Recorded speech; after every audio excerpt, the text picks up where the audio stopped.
Assalamu alaikum. This is Arshid Ali, your mathematics teacher.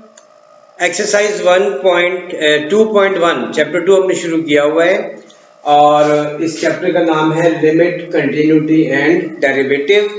2.1 exercise कर रहे हैं। इसका नंबर क्वेश्चन नंबर 3 और ऑनवर्ड क्वेश्चन हम करेंगे। पिछले लेक्चर में हमने क्वेश्चन नंबर 1 किया था, तो मैंने इसके कुछ पार्ट्स लिख दिए बेटा आपके लिए। इवेल्युएट करना मतलब सॉल्व करना है।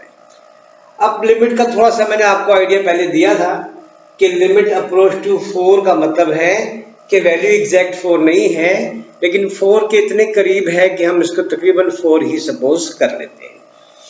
अब हमें इन क्वेश्चंस में फ्रैक्शंस हैं, तो फ्रैक्शन में हमारी ख्वाहिश होती है कि नीचे जीरो ना बने, क्योंकि वो पूरी इन्फिनिटी बन जाता है, अनडिफाइंड हो जाता है, तो फंक्शन की डेफिनेशन खत्म हो जाती है। तो इसके लिए हम क्या करेंगे, अगर तो देखें यहाँ पे लिमिट एक्स अप्रोच टू -2 है। अगर मैं यहाँ -2 पुट करूं तो -2 + 2 क्या हो जाता है, 0। मीन्स ये फंक्शन क्या हो जाएगा, अनडिफाइंड हो जाएगा 2, यानी डायरेक्ट लिमिट पुट करने से। तो उसका तरीका ये होता है कि हम इसको सॉल्व करते हैं अलजेब्रिकली, जो भी इसका फॉर्मूला या जो कुछ भी है अप्लाई करते हैं, और उसके बाद उस फैक्टर को खत्म कर देते हैं जिससे ये अनडिफाइंड होता है। देखिए मैं करता हूँ, ये x³ + 8 है। अगर अलजेब्रा में याद हो, ये x का क्यूब है और ये 2 का क्यूब है। तो फॉर्मूला था a³ + b³, वो था a + b, next bracket a² - ab + b²। तो यहाँ पे हम जब x³ प्लस को ओपन करेंगे तो ये लिमिट x अप्रोच टू -2 वैसे लिखेंगे। इस पर फॉर्मूला अप्लाई होगा तो ये बनेगा x + 2 x² - 2x + 4, और नीचे ये है x + 2। देखिए कैंसिल हो गया। ये फैक्टर जो उसको अनडिफाइन कर रहा था वो खत्म हो गया। अब आपके पास जो बचा वो बचा लिमिट x अप्रोच टू -2 और x² - 2x + 4। अब आप लिखेंगे अप्लाई लिमिट। अब हम लिमिट अप्लाई कर रहे हैं, तो इस वैल्यू को यहां पुट कर देंगे। -2 का स्क्वायर -2 × -2 + 4, तो 4 + 4 + 4, तो हमारे पास जो आंसर आएगा वो आएगा 12। ये हमारा क्या आ गया, आंसर आ गया। अच्छा जी, अब ये चीजें जो है क्वेश्चन टू क्वेश्चन चेंज होंगी। फॉर एग्जाम्पल यहाँ आ जाए, अगर मैं इसकी बात करूं तो हमने एक आइडेंटिटी और पढ़ी थी, a² - b²। ये होता था a + b और a - b। अब देखिए लिमिट x अप्रोच टू 4, क्योंकि 4 यहां पुट करूंगा तो अगेन यहां 0 बनेगा, जिसे मैंने अवॉइड करना है। तो अब देखिए ये √x - 2 तो वैसे ही रहेगा। x को मैं कह सकता हूं, x को √x का स्क्वायर, एक ही बात है, और 4 किसका स्क्वायर है, 2 का। अब एक बार ये प्लस होगा और एक बार क्या होगा, माइनस होगा।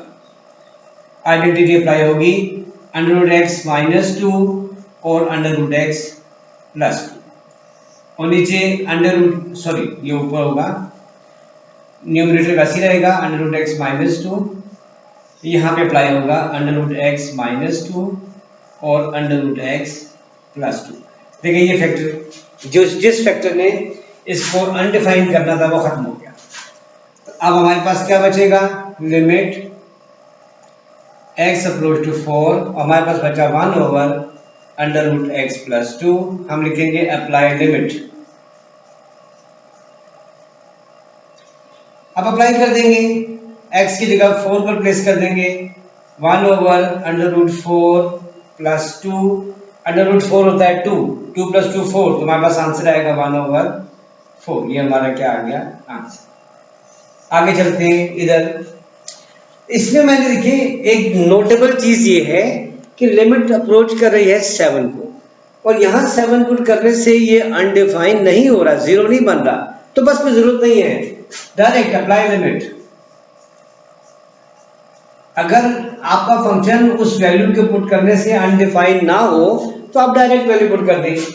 तो x की जगह 7 ये देखिए, और 7 + 2, 49 - 21/9, आप माइनस करें 28/9, बस ये हमारा क्या बनेगा, आंसर हो जाएगा। Question number 4। अब क्वेश्चन नंबर 5 पे आते हैं, सॉरी ये 5 था, 6 की तरफ आते हैं। 6 में कहता है लिमिट x अप्रोच टू 0,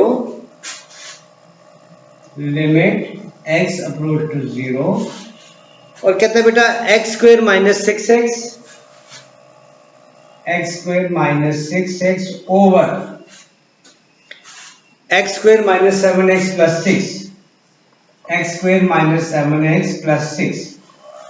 तो हमारे पास जो लिमिट है वो अप्रोच किसको कर रही है, 0 को। अब इशू यही है, नीचे तो 0 नहीं बन रहा, x को 0 पर, लेकिन यहाँ फिर 0 बन रहा है, तो हमें 0 को तो अवॉइड करना है, कोशिश करते हैं हम जितना अवॉइड कर सकें। तो देखिए, न्यूमरेटर तो मुझे पता है कॉमन हो रहा है, अगर मैं x कॉमन लूं तो बचेगा x - 6। डिनोमिनेटर को अगर मैं अलग से सॉल्व करूं, ये देखिए, तो हमने 9th class, 8th class, 7th class में मिड टर्म ब्रेक सीखा था अलजेब्रा में। तो इसके फैक्टर बनेंगे 6x - x + 6, x कॉमन लेने से x - 6 और 1 कॉमन लेने से x - 6। तो इसके दो फैक्टर बनेंगे x - 1 और x - 6। तो हम नीचे लिख देंगे इसकी जगह x - 6 और x - 1। ये कैंसिल हो गया, आपके पास जो रिमेनिंग हुआ बचा फंक्शन, वो बचा x ओवर x - 1। तो अब जो फंक्शन आपके पास बच गया है उस पर हमने क्या करना है, लिमिट लगा देनी है। हम लिखेंगे apply limit,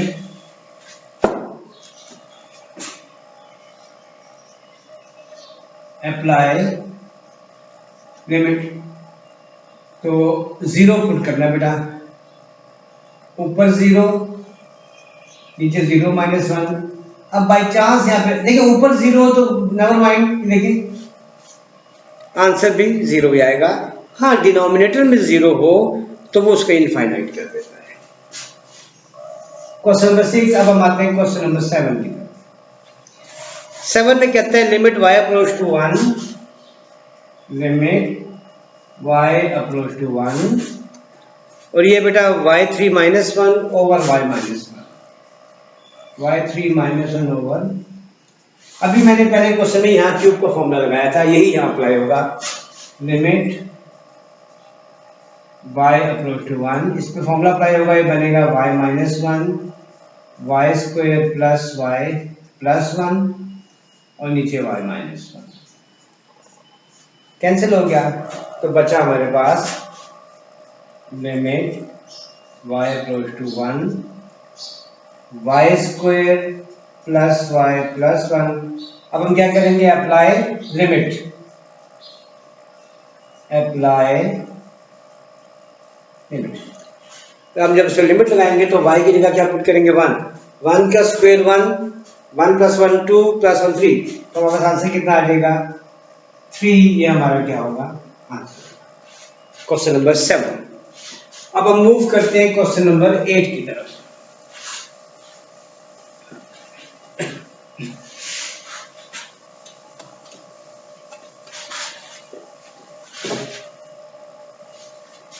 question number 8, limit x approach to 3, limit x approach to 3, x + 3 whole square over √x - 3।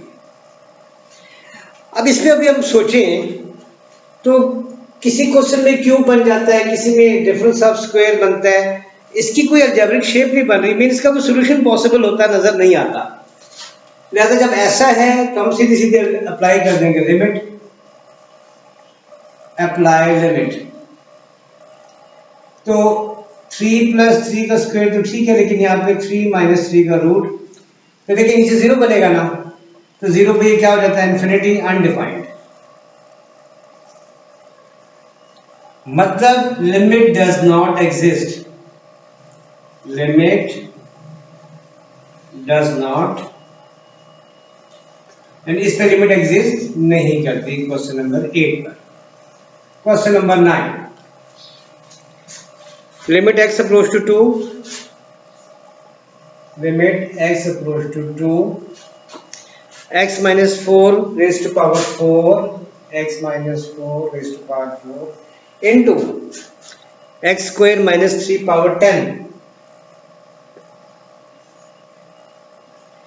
अब यहाँ तो फ्रैक्शन है ही नहीं, तो हमें अनडिफाइन होने का खतरा तो होता है। अगर फ्रैक्शन हो जाए या स्क्वायर रूट का साइन हो तो वहां एक पॉसिबिलिटी होती है कि वो अनडिफाइन हो जाएगा। तो ये तो ओपन है बेटा, सिंपल सिंपल आप इसमें लिमिट डाल दें, बस अप्लाई लिमिट। 2 पुट करें, 2 माइनस 4 की पावर 4 और 2 का स्क्वायर माइनस 3 होल पावर 10। ये माइनस 2 की पावर 4 हो जाएगा, ये 4 माइनस 3 हो जाएगा पावर 10, ये बनेगा 16, ये 1 की पावर 10 1 ही होता है, आंसर हमारा आ जाएगा 16। तो ये सिंपल, इसमें डायरेक्ट वैल्यू ही पुट करनी थी। Question number 10, limit x approach to 0, limit x approach to 0, bracket x minus 1 over x minus 2, x minus 1 over x minus 2। अब यहां भी चेक करें बेटा, फ्रैक्शन ये है, 0 पुट करने से ये 0 नहीं हो रहा, जैसा डायरेक्ट लिमिट पुट कर दें, apply limit, apply limit.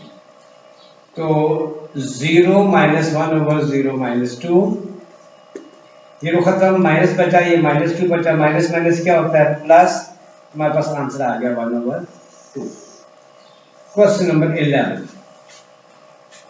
Limit x approach to minus 3, limit x approach to minus 3 और फंक्शन है 2x plus 6 over 2x plus 6 over 4x square minus 36, 4x square minus 36।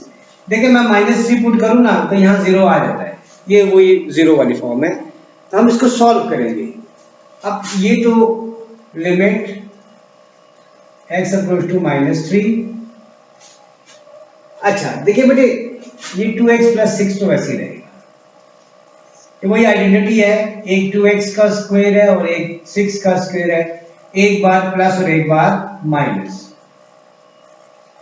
तो 2x प्लस 6 तो वैसे ही रहेगा, नीचे एक बनेगा 2x प्लस 6, एक बनेगा 2x माइनस 6, ये कैंसिल हो गया। तो limit x approach to minus 3 1 over 2x minus 6। अब आप अप्लाई कर दो limit, apply limit 1 over 2 into minus 3 minus 6, 1 over minus 6 यानी माइनस 1 ओवर 12, ये हमारा क्या आ जाएगा answer. Question number 12,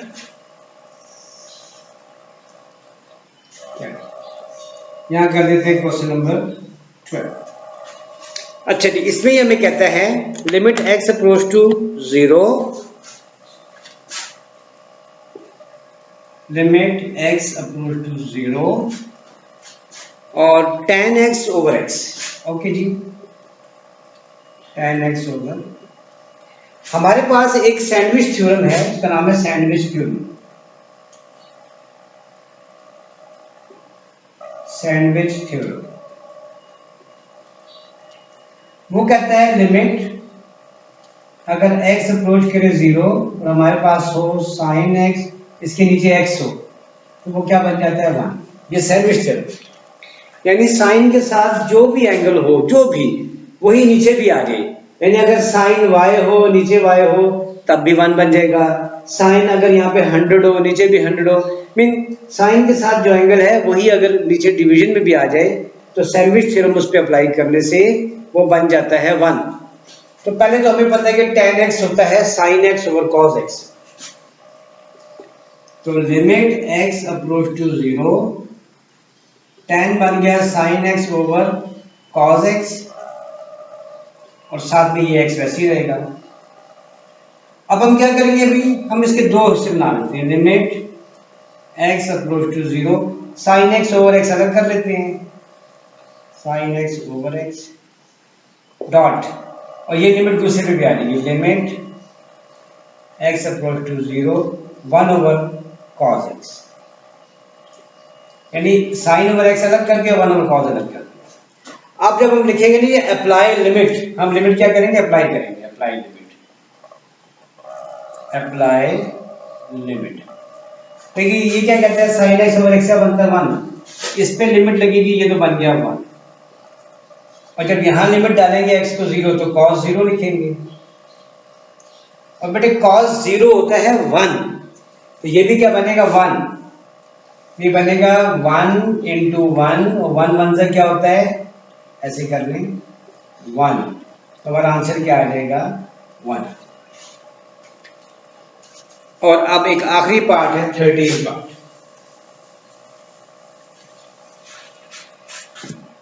limit x approach to 0, limit x approach to 0 x over sine 3x।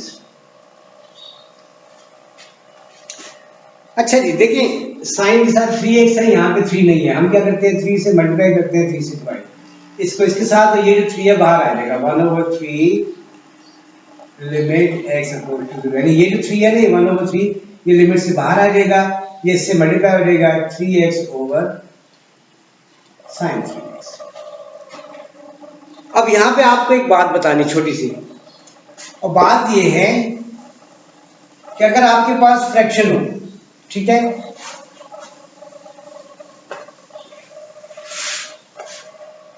a over b, तो आप इसको ऐसे भी कह सकते हो 1 ओवर b ओवर a, ठीक है जी। ये काम हम यहां करेंगे 1 over 3 limit x approach to 0 1 over, ये इसके नीचे आ जाएगा साइन 3x ओवर 3x। तभी मैंने आपको एक चीज बताई थी, सैंडविच थ्योरम, सैंडविच थ्योरम वो ये कहता है कि अगर लिमिट में x अप्रोच कर रहा हो 0, साइन x हो और नीचे x हो, ये दोनों क्या हो, सेम हो, क्या बन जाता है, बनते देखें ये दोनों सेम है, साइन 3x ओवर 3x, हम जब लिखेंगे अप्लाई लिमिट, तो ये तो कांस्टेंट है वैसे ही रहेगा, और इस सारे पे लिमिट अप्लाई करें क्या बन जाएगा 1, तो 1 ओवर 3 1 सा 1 ओवर 3, ये हमारा क्या आ जाएगा आंसर। तो ये आखिरी क्वेश्चन था एक्सरसाइज 2.1 का। तो इंशाल्लाह अगले लेक्चर में हम दोबारा हाजिर होंगे।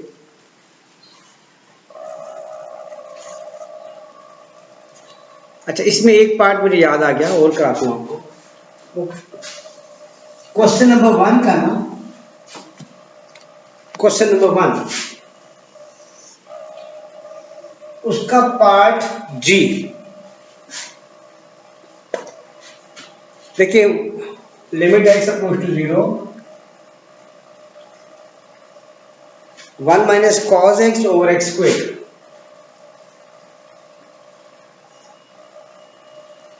तो एक फॉर्मूला लिख रहा हूं आपके लिए 1 माइनस कॉस x, ये होता है 2 साइन स्क्वायर, एंगल हाफ हो जाता है x बाई 2, ये हो जाता है ये। तो यहां पे जब इसको सॉल्व करेंगे, लिमिट x अप्रोच टू 0, इसकी जगह आ जाएगा 2 साइन स्क्वायर और x ओवर 2, नीचे हमारे पास है x स्क्वायर, अगर मैं यहां 4 से मल्टीप्लाई करूं और 4 से डिवाइड ऐसे, तो ये दोनों कैंसिल हो जाएंगे, 1 ओवर 2 ये बाहर आ जाएगा, 1 over 2 limit x approach to 0, देखिए ये है sine square x by 2 angle, नीचे ये है x बाई 2 का स्क्वायर। अभी मैंने आपको सैंडविच थ्योरम का बताया था, लिमिट x अप्रोच टू 0, देखिए दोनों स्क्वायर है तो मैं इसको ब्रैकेट में ऐसे लिख सकता हूँ, sine x by 2 over x by 2, इस पूरे का क्या हो जाएगा 4। तो जब हम लिमिट अप्लाई करेंगे, अप्लाई लिमिट, तो ये 1 ओवर 2 वैसे ही रहेगा, और ये सारा क्या बन जाएगा, ये देखिए 1 है ना, 1 का स्क्वायर भी 1, तो ये 1 बनेगा, तो हमारे पास 1 ओवर 2 आएगा, ये कहलाता है 0.5। तो इस फंक्शन का जो आंसर 0.5 है। अब यहाँ हमें ग्राफ भी बनाना है इसका, ठीक है, क्योंकि ग्राफ बनाकर हम बताएंगे कि 0.5 इसकी वैल्यू आती है या नहीं आती। तो जब हमने कॉस का ग्राफ बनाया यहाँ पे,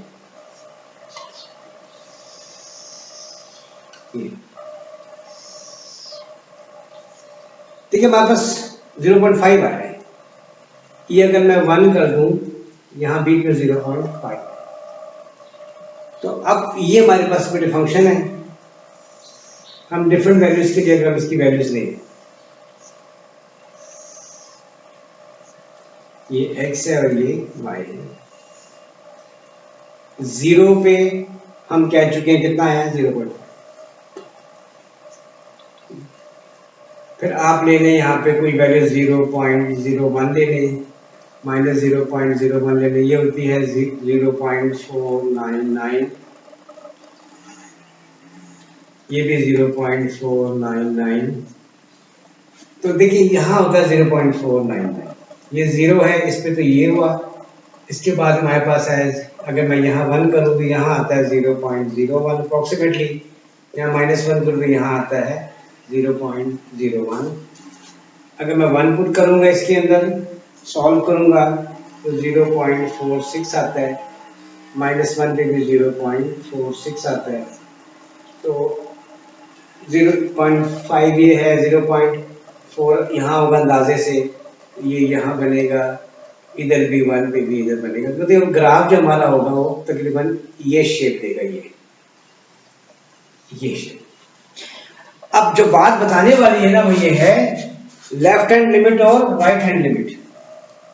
left hand limit, left hand limit का मतलब होता है कि हम अपने ग्राफ को अप्रोच कर रहे हैं लेफ्ट से, ऐसे हम यहां से करेंगे करेंगे करेंगे तो हमारी लिमिट क्या है, 0 है। तो 0 पे हम देख रहे ये कहां पे आ रही है, और 0.01 पिछला पॉइंट है वो यहां आ रही है 0.49 पे। अगर मैं इसको ऐसे कर दूं, ये तो ये तकरीबन हमारा ऐसे 0.4999, ये जो 0.49999 है ये अप्रोक्सीमेटली 5 ही है। तो हम जब यहां से लेफ्ट से आते हैं, इसको कहते हैं लेफ्ट हैंड लिमिट, हम कहां पहुंचते हैं 0.5 पे। और जब हम इसकी राइट हैंड लिमिट लेते हैं, अब हमें राइट से आना यहां से, तो करते करते हम फिर उसी पॉइंट पे आ जाते हैं 0.9999 पे, जो अप्रोक्सीमेटली क्या होता है 5। तो वो भी हमारे पास क्या आता है 0.5। तो जो लेफ्ट हैंड लिमिट है वो इक्वल है किसके, राइट हैंड लिमिट के। तो जब ऐसा हो तो हम कहते हैं कि लिमिट क्या करती है, एग्जिस्ट करती है। ये क्वेश्चन नंबर 1 में हमने पढ़ा था। तो ये इसका एक पार्ट रह गया था जो मैंने आज यहाँ करवा दिया। This is all about question number 1 and question number 3। तो नेक्स्ट टाइम हम क्वेश्चन नंबर 2 के साथ दोबारा हाजिर होंगे। इजाज़त दें।